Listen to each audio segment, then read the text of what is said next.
I want to talk to you a little bit about one of the biggest problems in this country, which is people are gaining weight at a rate faster than we've ever seen. Let's talk about why that's happening to some degree and some of the solutions that might help us with that problem.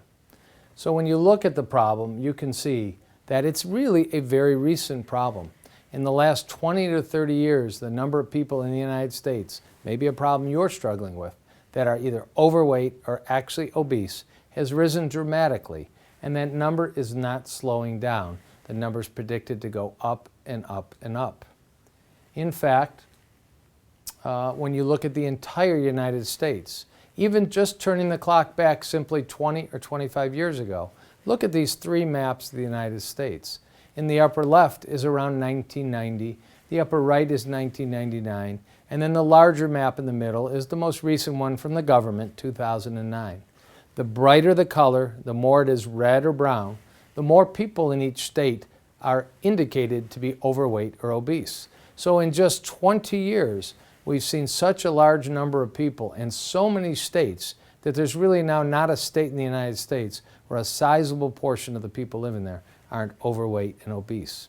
That's just happened in the last 20 years. Well, we look even further in the future if you look at this data. This data goes out to 2030, and the number of people that are predicted in both the United States in white and the other countries in other colors that are going to be classified as overweight and obese is marching up and up and up. And there's consequences to all this. That's why all of us should care. Being overweight and being obese can increase our chances of developing high blood pressure or hypertension, having a stroke, having sugar diabetes, particularly the adult kind, having something called the metabolic syndrome, which can actually lead to heart disease, having a heart event like a heart attack, cancer, arthritis, and other issues. We really should care about why this problem is happening, and I hope you pay attention for your own health.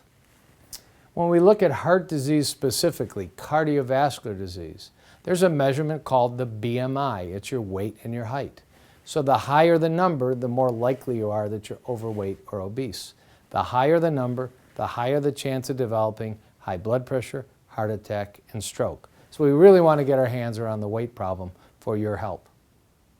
There's something you might want to know, and something that might help you a bit too, which is there's a difference if you have the weight around your belly or the weight around your rear end. This might be called something more like an apple shape when it's around your belly and more like a pear shape when it's around your rear end. It proves that there's actually more risk to your health when it's around your belly. This is an actual example of something you haven't seen much called a CAT scan. On the left is a CAT scan through the belly of somebody who's relatively thin, and on the right is the same area through the belly on a CAT scan as somebody who's overweight.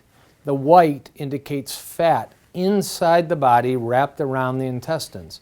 And you can see in the relatively thin person, there's always going to be a little bit of internal fat to help cushion the intestines. On the right, however, you can see how much more of that white there is. Turns out that white fat is very dangerous to the body. It makes chemicals that leads to disease. So getting control of your waistline is a really key factor when we talk about diabetes, high blood pressure, heart disease, stroke, and such.